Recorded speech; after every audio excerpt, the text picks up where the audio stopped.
Hey, Deliberate Leaders, welcome back. I am Allison Dunn, your host and founder of the Deliberate Leaders podcast, where we are dedicated to helping leaders build strong, thriving businesses. Each episode, we feature inspiring interviews to help you on your leadership journey. Today, we have with us Tim Fitzpatrick. He is an entrepreneur, a business owner with expertise in marketing and business growth. He has 20 years of entrepreneurial experience with a passion for developing and growing businesses. That passion has served him well in operating and managing a wholesale distribution company he co-owned for 9 years. That particular company's story is it grew on an average of 60% a year before being acquired in 2005. Since then, he's had failures and successes.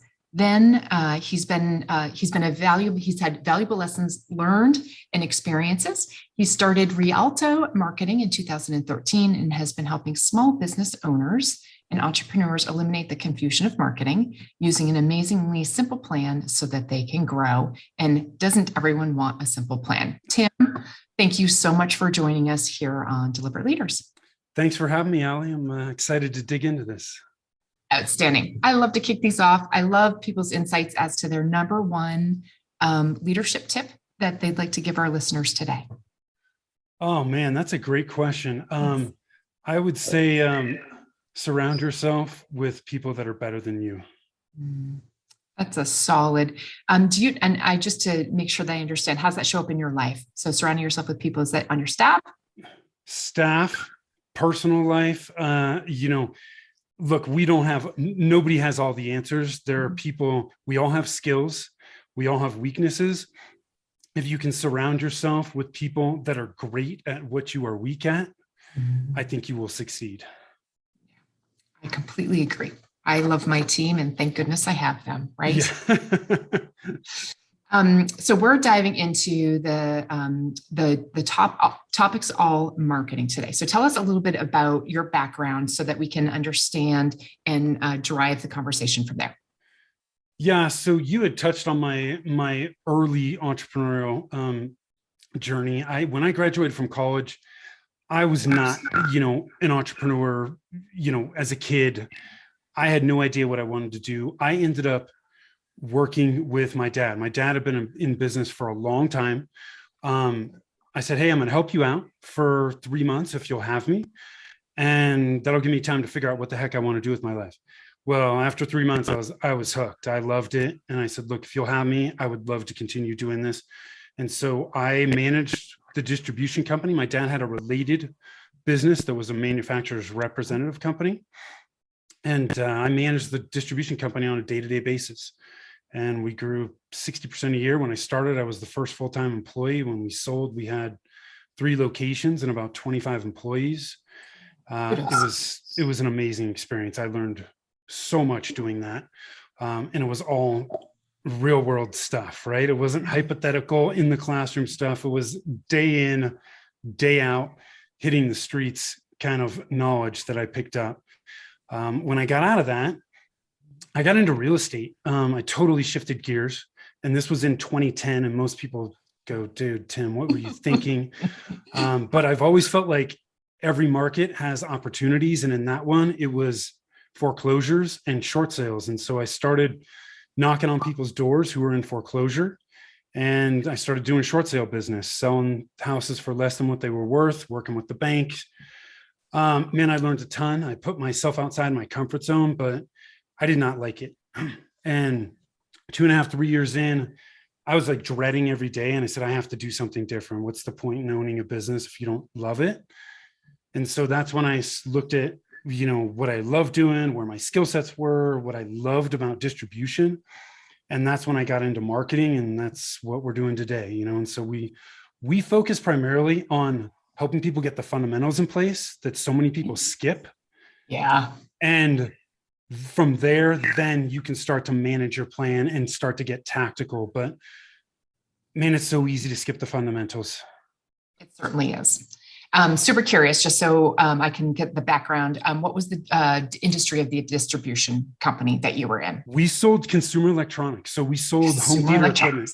Okay. So we were selling to contractors who were then doing installations in people's homes. working with custom home builders, production home builders, those types of guys. Okay, fantastic. Thank you for that foundation background. Yeah. Let's talk about fundamentals. Everyone everyone wants to say they don't do any marketing. I think that's like the wish for everything. But as you and I know, we're all marketing companies, just yes. Selling things or selling services. So let's talk through what are the basic fundamentals that you feel every company must establish in order to be able to amplify on that platform. So I want to touch off your point here first. We are all marketers, yes. Whether we think we are or not. I'm biased, but if you do not have marketing bringing in leads and then converting those leads to new customers, you can have the best product or service in the world and it doesn't matter. So we have to always be thinking about marketing. It is super important to see it as an investment, not an expense. Agreed. If you view it as an expense, you can cut it, and it is not something that you can cut, right? It's not a switch you can turn on or off. You have to invest in it. The fundamentals, in my opinion, of marketing, I call them the marketing strategy trilogy. One, your target market. Who are you going to serve? How are you going to serve those people within that market? Who are your ideal clients? Okay, because not everyone in a given market is going to be an ideal client for you. You have to understand who those people are. Everything from a marketing standpoint starts with your target market, because the second fundamental is your messaging, how you communicate what you do clearly, succinctly, and grab people's attention and interest. You cannot create a message that is going to grab people's interest until you first understand those people as good, if not better, than they understand themselves as it relates to what you do. And then the third is you have to have a plan of how you're going to get that message in front of those people. Everything else from a marketing standpoint, channels, tactics, all is based around that. Those are the fundamentals that lay the foundation for you to build the rest of your house from. I think one of the biggest challenges is really helping people identify simply who their ideal client or clients are. That's right. What are some of the guidance that you would give someone when they really aren't sure who their ideal client is? And that might sound like a crazy question, but when you're getting a lot of leads that maybe aren't ideal, it's hard to identify it. Yes. So I like to focus on 3 questions, and this works really well if you've been in business for a while, you've got current, past customers that you can look at and pull information from. Okay, but ask yourself 3 questions. Who do you enjoy working with? Why do we want to be in business if we're going to work with people that make us want to bang our head against a wall? Okay, there's no point. 2, who are your most profitable clients? A lot of times people will default and go, oh, well, gosh, I'm talking profit, not revenue. Some of our largest clients may drive top line revenue. Sometimes they are not very profitable at all because they take a ton of time. They may squeeze us on price. So don't assume that your largest clients are your most profitable. But if we're going to stay in business, we need to make money. There's nothing wrong with making money, and we need to work with people that are profitable day in, day out. The third question I want you to ask is, who do you do your best work for? Okay. If we can work with people that we get great results for each and every day, they are going to want to do more business with us. They are going to want to keep doing business with us, and they are going to want to refer us to other people. So if you ask yourself those 3 questions, you now have a subgroup of current and past customers that you answered positively to all 3 of those things. You know everybody in that group you loved working with, they're profitable, and you got great results for them. That group is where you start to look and dig deeper to find commonalities.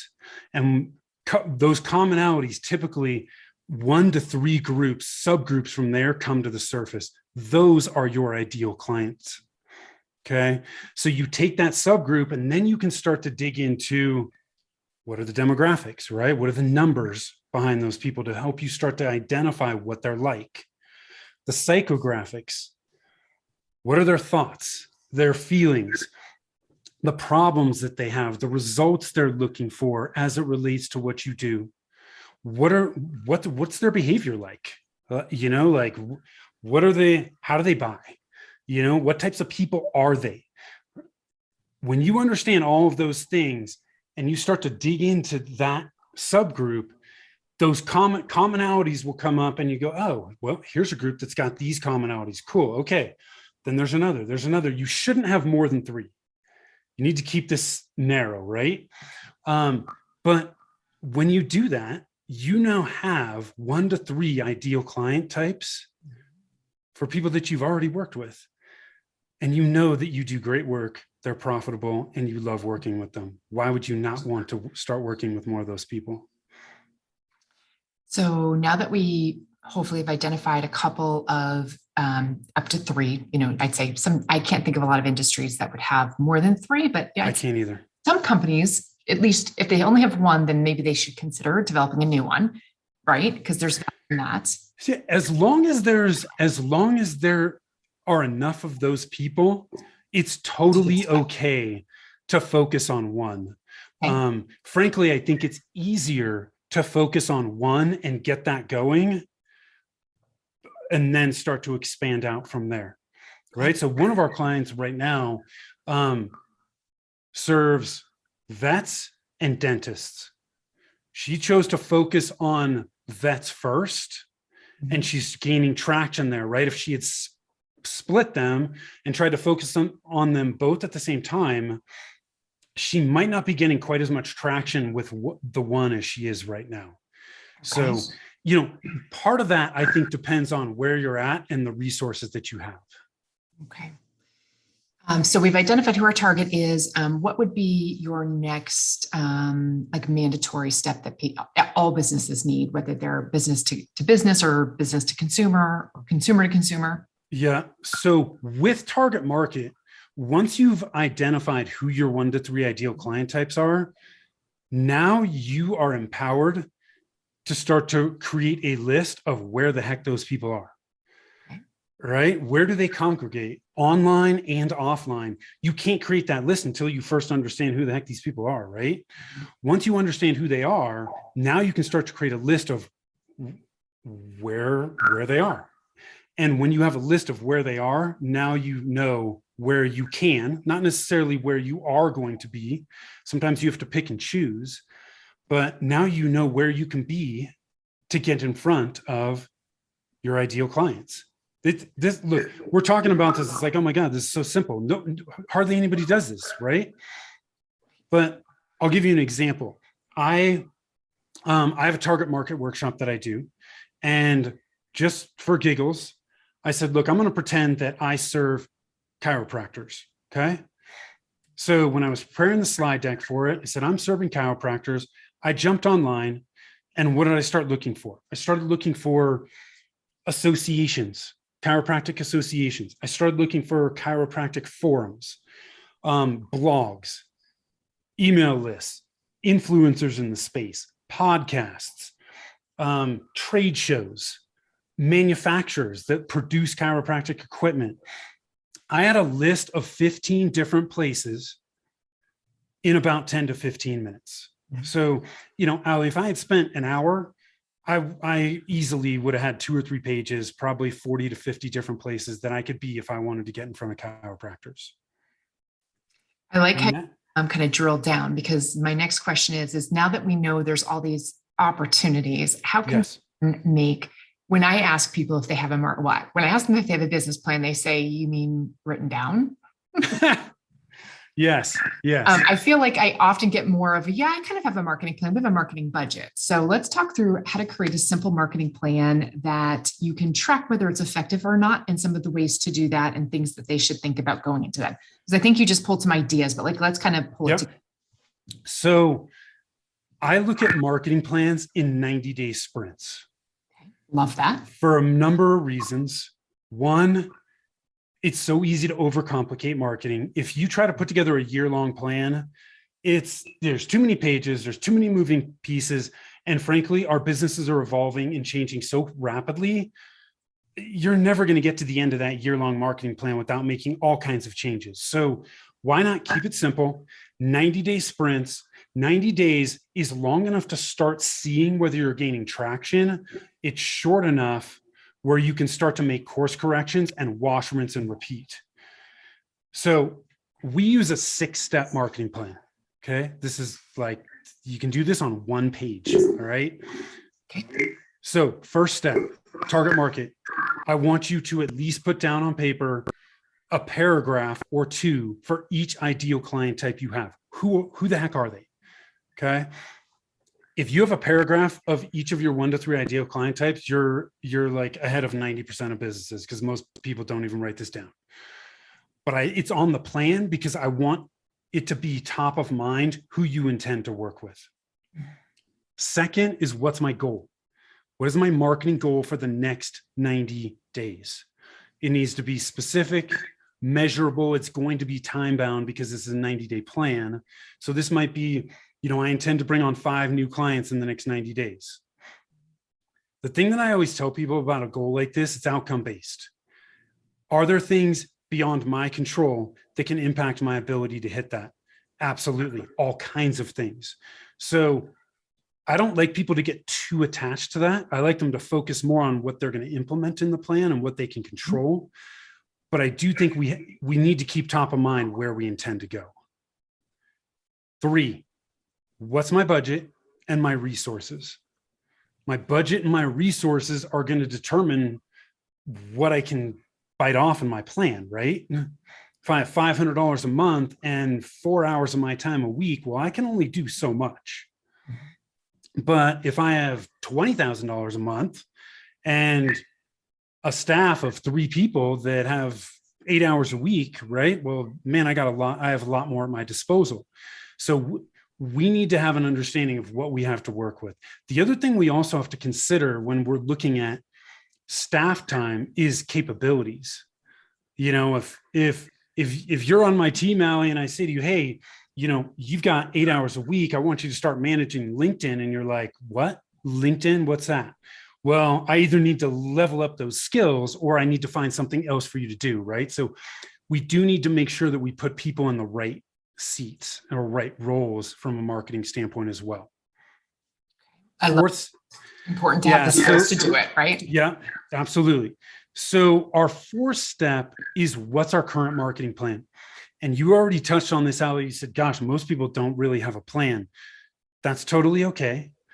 All I want you to do is just put down on paper what you have put in place and what you continue to do from a marketing standpoint. All this is doing is giving us a baseline and a reference point of where we're starting from. We cannot outline what we need to do to reach our goals and get to where we want to be until we know where we're starting from. It's like my GPS. If I say, hey, I want to go to Denver International Airport and I don't put in where I'm starting from, it's just going to sit there. This is the exact same concept. Okay. We need to know where we're starting from. When I look at marketing, I look at 8 channels. Strategy are the fundamentals, right? Your target market and your messaging. You have your website. You have content marketing. So podcasts, videos, blog posts, whatever that may be. Search engine optimization. I've got social media, email marketing, paid ads. So Facebook, Google ads, and then offline marketing. That could be networking, referral partners, speaking, direct mail, print advertising, all that kind of stuff. Every tactic can fall into one of those channels. All I want you to do in this 4th step is just write down what you've done. And don't fall into the trap that you feel like, oh my gosh, he just mentioned 8 channels. I'm like doing 2 of those. That's totally okay. I've talked to people that are in 1 or 2 channels and they have wildly successful businesses. So don't feel like you have to be everywhere. You do not. I think the more channels you're in and the more diverse your lead sources, the more predictable and stable your business is going to be. But we all have to start somewhere, right? So put down on paper what you're doing. That's it. Step 5 is what my priorities are for the next 90 days. So this is outlining what you're going to do, the actions that you're going to take for the next 90 days. This is what helps eliminate distraction, so that when next week somebody says, oh my gosh, Allie, you need to be on TikTok or Clubhouse, you can have the discipline to go, you know what?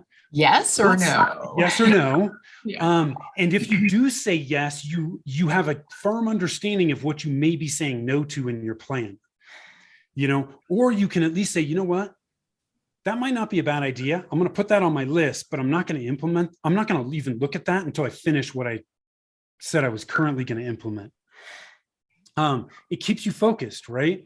And when we know what our priorities are, we have clarity. And I think one of the biggest drivers of stress for most business owners is we lack clarity. So when we have clarity in what our priorities are, our stress goes down.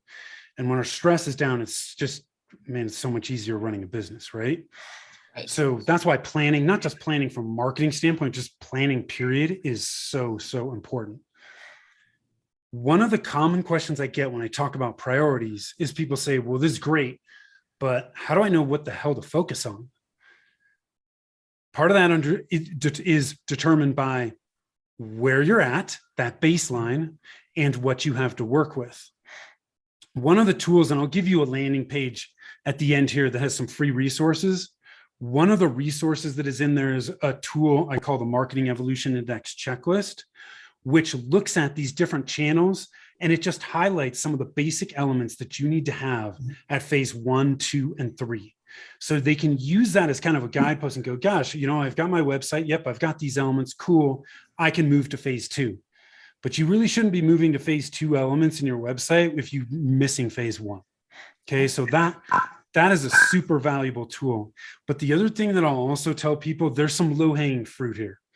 One, if you do not understand your target market and have good messaging, you have to start there. Otherwise, you are going to waste time and you're going to waste money. Second, your website. Everything you do from a marketing standpoint drives people back to your website. So you have to get that right. The third place that makes a ton of sense for most businesses to start is look at what is already working. If we've been in business for a while, we're doing something that is working. Look at what is working and work your way back. Look at the end of that process and work your way back to figure out, do we have gaps that we need to fill so that we can get better results with that? And or are there things that we could do to do more of this to maximize and scale that?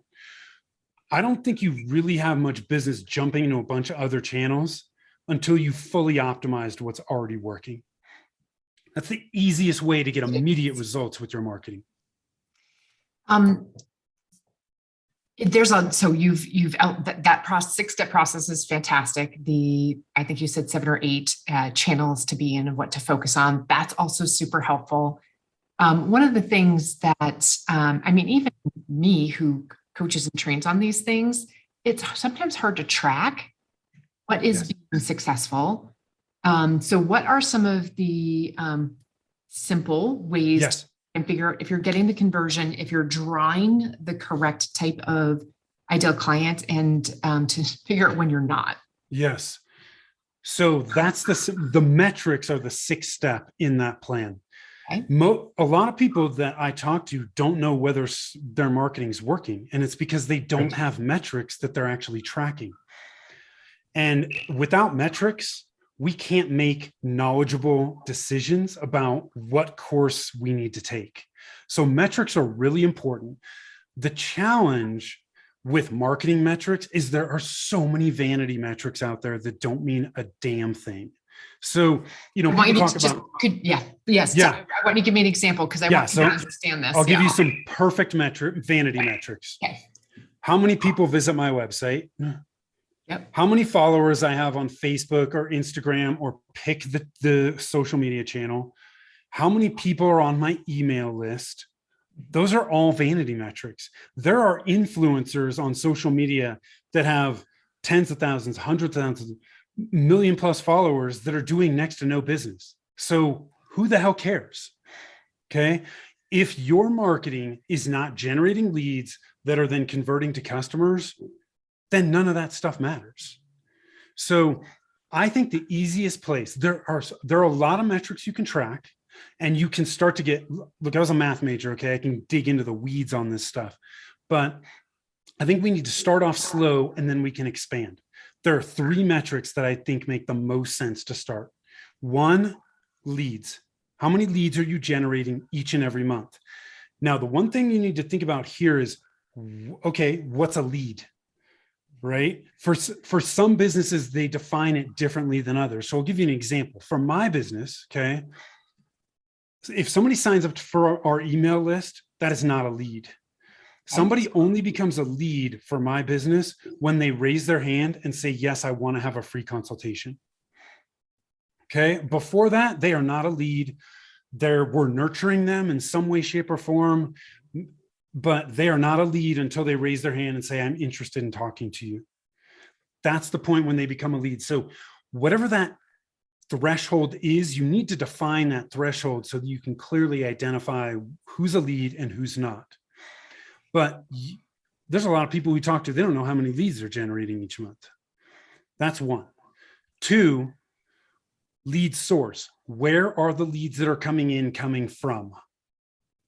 This could be as simple as just asking, right? That is exactly what I do. Like, yeah, how are we in front of each other right now? Right? Exactly. Hey, thanks so much for taking the time to chat with me today. How did you hear about us? Yeah. Right.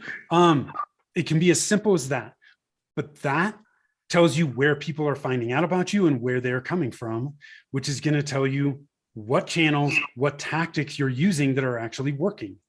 Right. Now we can dig a lot deeper on metrics there, but let's just keep it high level at this point. Leads, where did they come from? And then the third one is, how many leads are you converting to customers?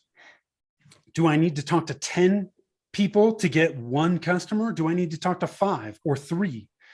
Right? Whatever that number is right now, it's okay. You just need to know it, because knowing it is super, super powerful. Because then we can start to look at additional metrics. And if you have the right additional metrics, you can actually start to go, hey, we want to do $1 million worth of business. How many leads do we need to generate to do that amount of business? But you can't get to that place until you first start with those 3 metrics. So start there, and then you can start to expand. Okay, fantastic, Tim. Thank you. I think I would love your insight as to things that today people need to be just baseline. What are they looking on for their online website presence? And what are some things that people should be thinking about to make sure that it's improved and it's optimized and it's doing what it's supposed to do? Yeah. So if your audience only takes away one thing, okay, your website should not be focused on talking about you. Too many websites you go to talk about the company, and our customers don't care. Our customers only care about one thing, which is, can we solve the problem that they have or meet the need that they have and help them get from where they currently are to where they want to be? We only want to talk about ourselves enough to position ourselves so that they like us and trust us. That's it. But most people talk way too much about themselves. So the elements that I'm going to talk about and mention here are going to help people avoid that. Okay. First is that above the fold section on our website, that section of the website that I see immediately on my screen without having to scroll down the page. Super important. We have very short attention spans, like 5 to 8 seconds, something like that. If I can't understand what you do, how I'm going to benefit, and like what that next step is,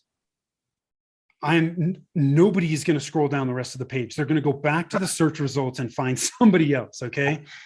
Which is not what we want. So the job of that above the fold section is to capture enough attention and interest that they want to go down the rest of the page. So we need to very clearly and quickly hit on what I just said. What do what do you do? How am I going to benefit? And what's the next step? That next step is a call to action, right? So for my business, it's get a free consult. If you are ready to take that next step, that's the step. Okay.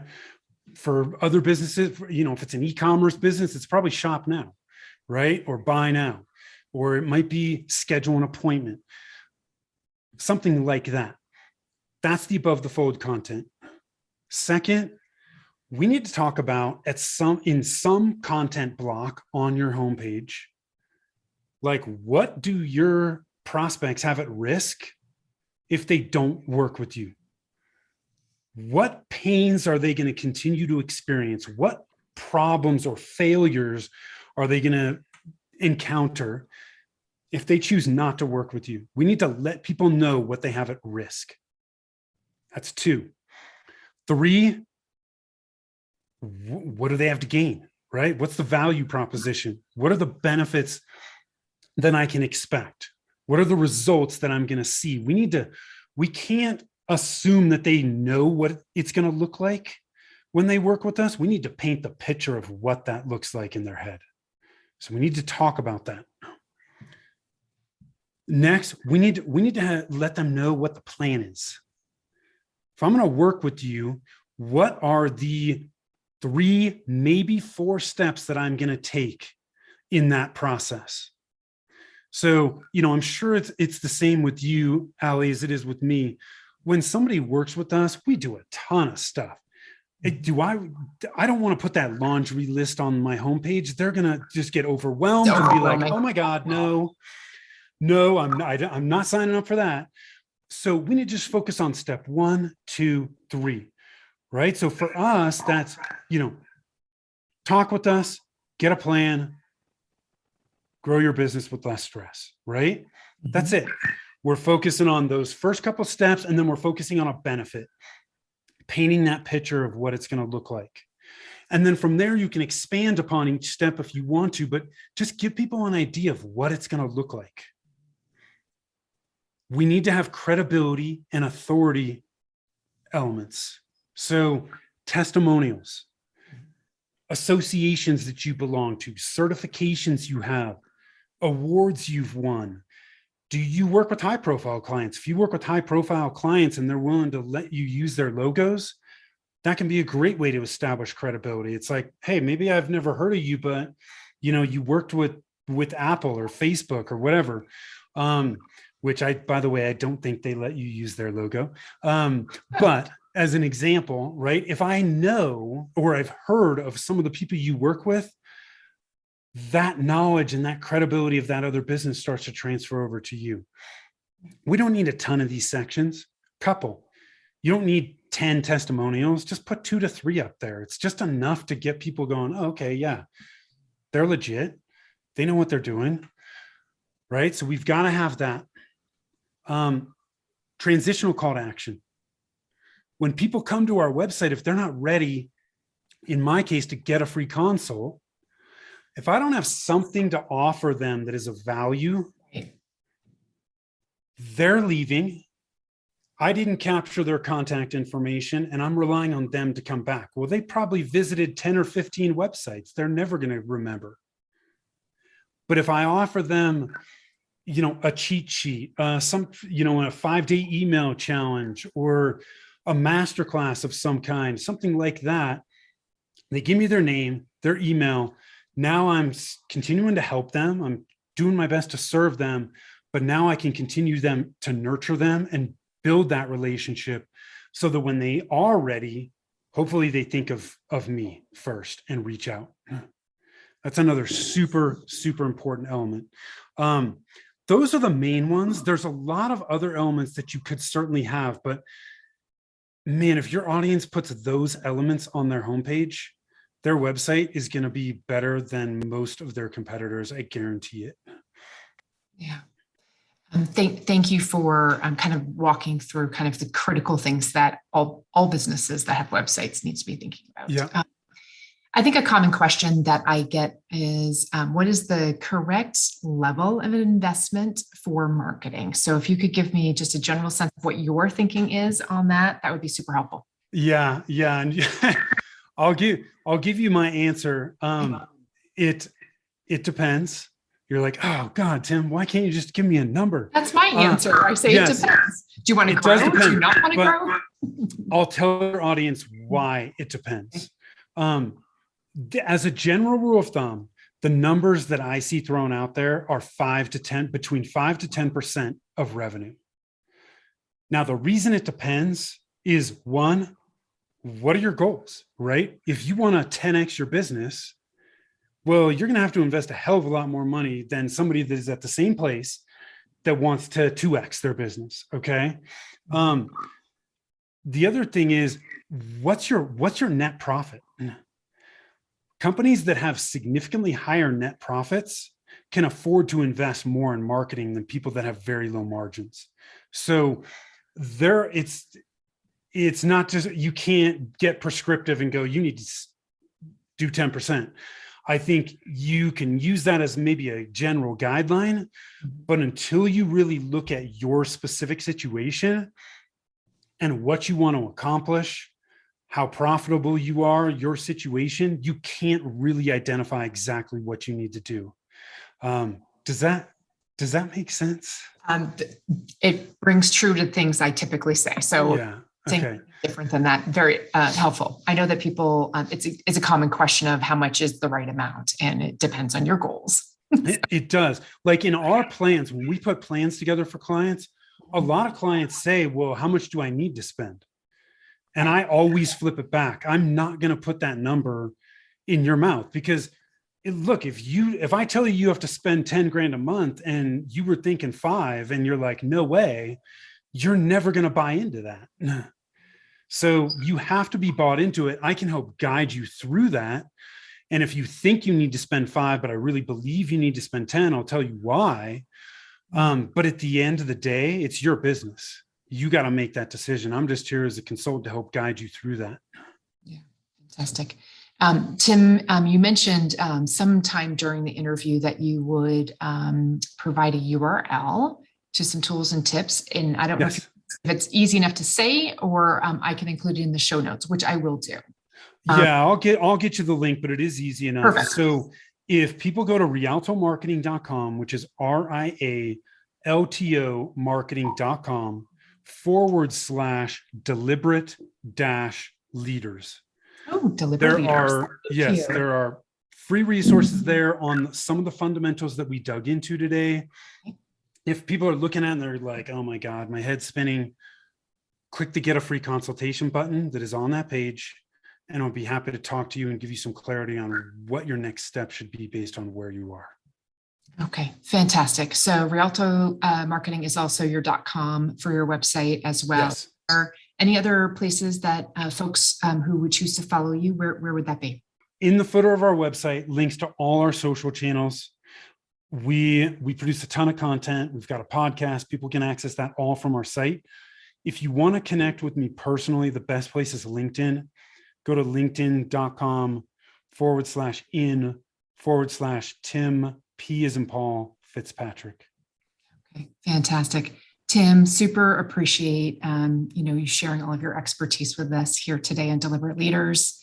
I just can't thank you enough for your time. It's been a pleasure.